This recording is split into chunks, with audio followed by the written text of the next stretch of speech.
சமீபத்தில் திரையரங்குகள் வெளியாகி மிக வெற்றிகரமாக பொதுஜனங்களிடையே மிகவும் மதிப்பு பெற்ற நன்மதிப்பு பெற்ற ஒரு திரைப்படம் திருமாணிக்கம்.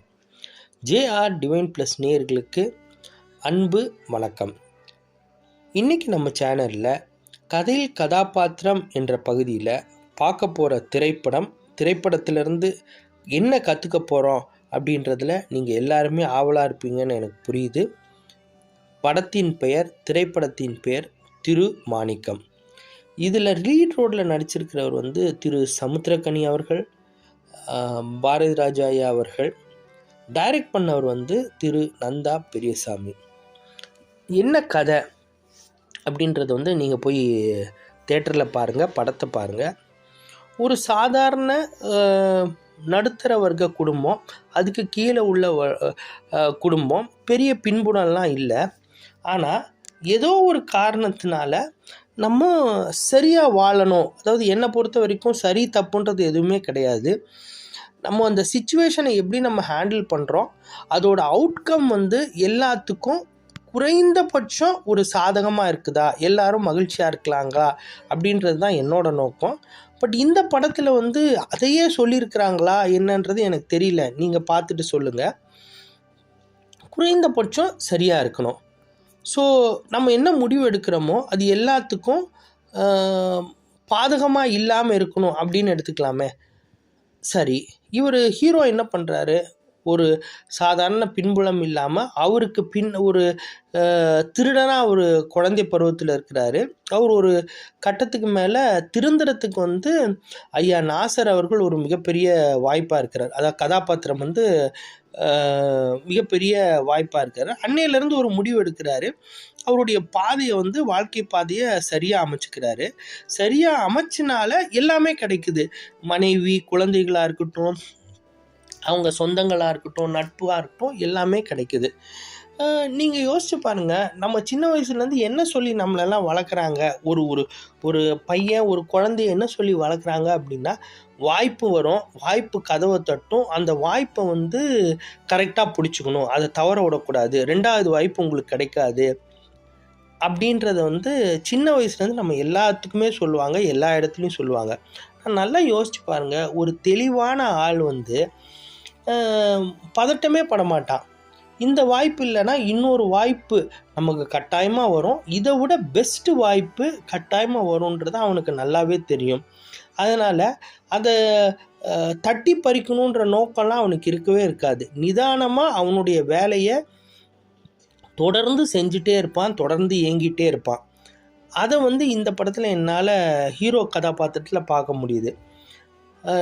இந்த கதாபாத்திரத்தில் இருக்கிறவர் ஒரு லாட்ரி டிக்கெட் கடையில் இருக்கிறாரு.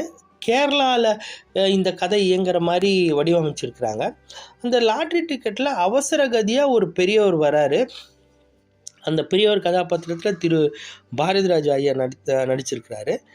அவர் ஒரு யதார்த்தமாக அவருக்குண்டான சில சிக்கல்கள், பிரச்சனைகளை சொல்கிறாரு. சொல்லிவிட்டு அந்த லாட்ரி டிக்கெட்டை வாங்கலை. அவசரத்தில் பணத்தை மிஸ் பண்ணிட்டனால நீங்கள் இந்த லாட்ரி டிக்கெட்டை எடுத்து வைங்க அப்படின்னு சொல்லிவிட்டு அவர் போயிடுறாரு. அதுக்கப்புறம் அவரை பார்க்கல. அந்த லாட்ரி டிக்கெட்டுக்கு ப்ரைஸ் விழுது, ஜாக்பாட் விழுகுது. அந்த ஜாக்பாட்டை இவருக்கு பார்க்குறாரு. இவருக்கும் மிகப்பெரிய பின்புலலாம் ஒன்றும் கிடையாது. அந்த ஏற்கனவே நான் சொன்ன மாதிரி வாய்ப்பு இவர் கதவை தட்டுது. ஆனால் அந்த வாய்ப்பு இவர் கதவை தட்டினாலும் அது இவருக்கு உண்டானதாக கிடையாது. அதை அவர் தீர்மானம் பண்ணுறாரு. அந்த கணத்திலேருந்து சின்ன வயசுலேருந்து நம்ம மாறினோம். எல்லாம் நம்ம மாறின, நம்ம கரெக்டாக இருக்கிறோம், ஒரு குறைந்தபட்சம் சரியாக இருக்கணுன்றனால எல்லாமே நமக்கு கிடைக்குது.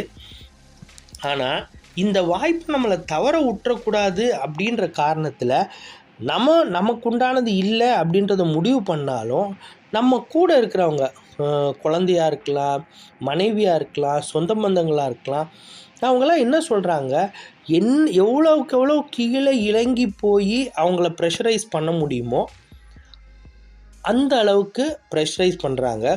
ஆனால் ஹீரோவுக்கு நல்லா தெரியும் இந்த வாய்ப்பு நம்மளுடையது இல்லை, நம்மளுடைய வாழ்க்கையே இதை தலைகீழாக மாற்றும் அப்படின்னாலும் இதனால் நம்மளால் நிம்மதியாக இருக்க முடியாது. யாருக்கு அதை சேரணும் அப்படின்றதோ, யார் என்ன இது ஒரே ஒரு தடவை தான் பார்த்துருக்கிறாரு, என்னவா தான் இருந்தாலும் அவரை தேடி போய் ஒப்படைக்கிறாரு. அந்த ஒப்படைச்ச உடனே சாதாரணமாக அந்த வாய்ப்பை பயன்படுத்தி வாழ்க்கை ஃபுல்லாக நெருடலோட வாழ்கிறதுக்கு உண்டான வாய்ப்பு இருக்குது. அந்த நெருடலோட வாழக்கூடாதுன்றத முடிவு பண்ணுறாரு. போய் அதை ஒப்படைக்கிறாரு, உரியவர்கிட்ட ஒப்படைக்கிறாரு. உரியவர் கூட இல்லை, இதுதான் அந்த சிச்சுவேஷனில் சரியான முடிவுன்றதை எடுத்து அவர்கிட்ட போய் ஒப்படைக்கிறாரு. ஒப்படைச்ச தருணத்தில் எல்லாமே மாறுது. தலைகீழ் மாற்றம் கிடையாது, நேர் மாற்றம். அதாவது பாசிட்டிவ் சேஞ்ச் நெகட்டிவ் சேஞ்ச் கிடையாது, அப்படியே பாசிட்டிவ், ரேடிக்கல் பாசிட்டிவ் சேஞ்சாக மாறுது.